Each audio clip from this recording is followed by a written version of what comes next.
Friction is necessary evil.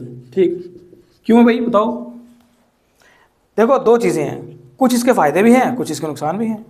ठीक है, फायदे क्या क्या हैं।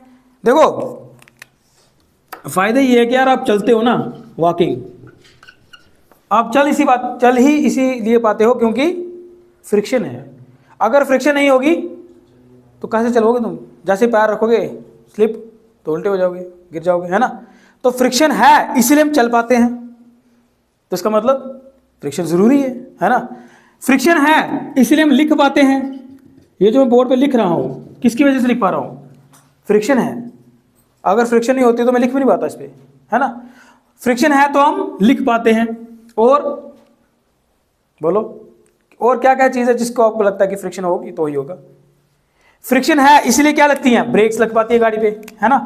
ब्रेक कब लगती है गाड़ी पे, बिकॉज ऑफ द फ्रिक्शन, है ना। टायर होता है ना, उसके ऊपर ऐसे, जैसे ये टायर है ना, इसके ऊपर इस तरह से हमने लगा होता है क्लम्प ऐसा, तो जब हम पिस्टन को प्रेस करते हैं ना, ब्रेक पैडल को, तो ये ऐसे प्रेस कर जाता है, तो जिसकी वजह से फ्रिक्शन आती है और फ्रिक्शन की वजह से टायर जो है वो रुक पाता है। ये हम लोगों ने अच्छे से स्टडी भी करना है, हाउ ब्रेक वर्क। ये कहाँ, जब हम इसी फिजिक्स में जब वॉल्यूम 2 पढ़ेंगे ना, तो उसको पूरा डिटेल में स्टडी करेंगे कि ये ब्रेक्स कैसे अप्लाई की जाती हैं। तो फिलहाल तो तुम्हें पता होना चाहिए, टायर होता है, क्लैंप जैसे लगे होते हैं 2, ठीक है। देखना कभी ध्यान से, गाड़ी में आजकल जो अलॉय व्हील्स होते हैं ना, उनमें तो सामने दिखते हैं ये, ठीक है। तो जैसे ब्रेक अप्लाई करते हैं तो ये टायर को ऐसे और अच्छे से पकड़ लेते हैं, जिसकी वजह से टायर में फ्रिक्शन आती है और फ्रिक्शन की वजह से फिर ये टायर रुक जाता है।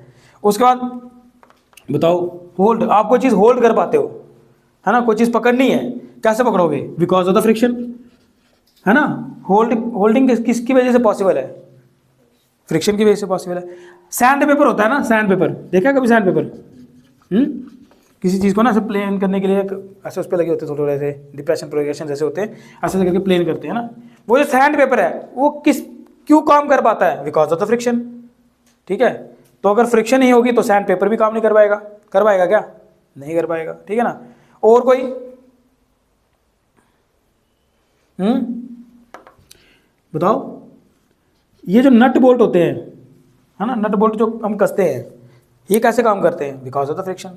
फ्रिक्शन ही होगी तो नट बोल्ट कैसे काम करेगा, वो बिल्कुल ही निकल जाएगा, उसको कोई फायदा ही नहीं है ना। तो नट बोल्ट कैसे काम करते हैं, बिकॉज ऑफ द फ्रिक्शन। और बताओ, और कोई आ रहा है कुछ याद, नहीं आ रहा। फ्रिक्शन और क्या तुम्हारी कैसे हेल्प कर पा रही है।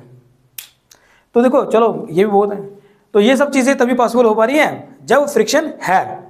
अब फ्रिक्शन की वजह से नुकसान क्या हो रहे हैं, देखो नुकसान ये है भाई साहब कि एक तो चीज़ों का वेयर टेयर होता है। आपका शूज़ है ना, वो थोड़े दिन के बाद फट जाता है, कारण क्या होता है उसका, फ्रिक्शन, है ना। ये जो वेयर टेयर होता है किसी भी चीज़ का, ये किसकी वजह से पॉसिबल है, फ्रिक्शन की वजह से हो जाता है ना।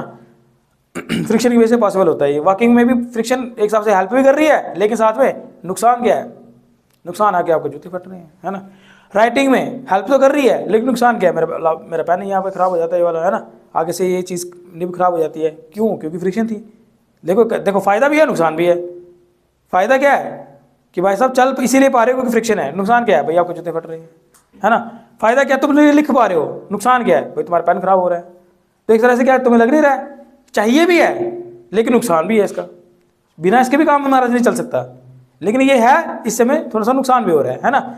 और देखो अनवांटेड हीट जनरेट होती है इस फ्रिक्शन की वजह से। जैसे पंखा चल रहा है, हम यहाँ से इलेक्ट्रिक एनर्जी किसके लिए भेज रहे हैं, पंखे को चलाने के लिए भेज रहे हैं। आप आधे घंटे के बाद पंखे को टच करके देखना, ये गर्म भी हो चुका होगा। तो इसका क्या मतलब हुआ, ये हीट एनर्जी जनरेट किसकी वजह से हुई, बिकॉज ऑफ द फ्रिक्शन। ये जो हीट एनर्जी जनरेट हुई, अनवांटेड हीट एनर्जी जिसको तुम चाहिए नहीं, इसकी वजह से तो फ्यूल हमारा वेस्ट हो रहा है ना। हमारा जो फ्यूल, जैसे सपोज करो इसे, जैसे यहाँ पे तो क्या हुआ, इलेक्ट्रिक एनर्जी कुछ, जैसे मान लो 10 जूल ऑफ एनर्जी को मिली इलेक्ट्रिक एनर्जी, उसमें से इसने हो सकता है 6 को इसने यूज किया पंखे को चलाने में, और 4 यूज हो रही है किसके लिए, इसको गर्म करने के लिए। किसके, क्यों, बिकॉज ऑफ द फ्रिक्शन। तो क्या हमने जो फ्यूल इसको भेजा था काम करने के लिए, क्या पूरा इसने यूज किया, नहीं, फ्यूल वेस्ट हो रहा है, किसकी वजह से, बिकॉज ऑफ द फ्रिक्शन। तो यहाँ पे देखा जाए तो एक ये तो नुकसान है ना। और कोई नुकसान, वेट हो जाता है, एक्स्ट्रा अनवांटेड हीट जनरेट हो जाती है, फ्यूल वेस्ट होता है बिकॉज ऑफ द फ्रिक्शन, है ना। तो ये इस तरह से एक नुकसान है हमारा, है ना। अब लेकिन आपने देखा है फ्रिक्शन ज़रूरी बहुत है ना, ज़रूरी भी है और नुकसान भी है। अच्छा, अगर कहीं हमें चाहिए हो कि भाई फ्रिक्शन इसमें आ रही हो, हमें कम करनी हो, how we can reduce friction, है ना। ऐसे ऐसी चीज़ें होती है जहाँ पे हमें फ्रिक्शन चाहिए और ऐसी चीज़ होती है जहाँ पे फ्रिक्शन नहीं भी चाहिए। और हमें जैसे हमारी कोई मशीन्स हैं उसमें वेट एयर होता है, टूट जाती है वो चीज़ें, तो आप चाहते हो वो ना टूटें, तो हम उसको फ्रिक्शन को रिड्यूस कैसे कर सकते हैं? रिड्यूस कर सकते हैं, बड़े तरीके होते हैं, लुब्रिकेंट यूज़ कर सकते हैं, है ना। आप देखो गाड़ियों में भी ग्रीस वगैरह डालते हैं ना, लुब्रिकेंट यूज़ करते हैं ना, तो लुब्रिकेंट्स यूज़ करके हम लोग क्या कर सकते हैं, फ्रिक्शन को कम कर सकते हैं। लुब्रिकेंट्स यूज़ करके फ्रिक्शन को कम किया जा सकता है। और कैसे कम किया जा सकता है? हाँ, बॉडी को स्ट्रीमलाइन बनाओ, बॉडी को स्ट्रीमलाइन बना के भी फ्रिक्शन को कम किया जा सकता है। आप देखो जो सिडान गाड़ियाँ होती हैं उनकी आप देखो ऐसे शक्ल जैसी होती है ना, जो उसकी शेप होती है कैसे होती है, मछली ऐसी होती है ना। क्यों? ताकि फ्रिक्शन कम हो, ताकि वो स्पीड ज़्यादा गेन कर पाएँ, है ना। तो ये स्ट्रीमलाइनिंग क्यों की जाती है?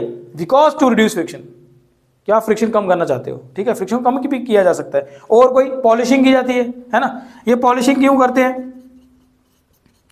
पॉलिशिंग क्यों करते हैं? ताकि फ्रिक्शन कम हो जाए और हमारी जो भी मशीन है या जो चीज़ है उसमें वो कोई वेयर टेयर ना आए।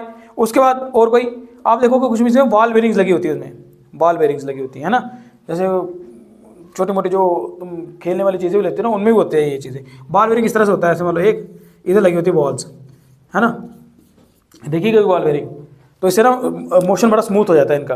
ये यहाँ पे टायर ऐसे होते हैं छोटे छोटे, है ना, देखिए ना, तो इससे मोशन बड़ा स्मूथ हो जाता है। ये जो बॉल बेरिंग है देखो, इसने इस सरफेस के ऊपर मूव करना है, तो स्लाइड करेंगे तो बड़ा मुश्किल है, लेकिन यहाँ छोटी छोटी बॉल्स लगी होंगी तो बड़ी आसानी से मूव कर पाएगा। तो ये बॉल बेरिंग्स क्यों लगाई गई? ये बॉल बेरिंग इसलिए लगाई गई ताकि फ्रिक्शन कम हो जाए, ताकि फ्रिक्शन कम हो जाए। तो इस तरह से ढेर सारे मेथड्स हैं जिनसे फ्रिक्शन को कम किया जा सकता है ना। तो आपने देखा फ्रिक्शन क्या चीज़ है, एक नेसेसरी ईवल है।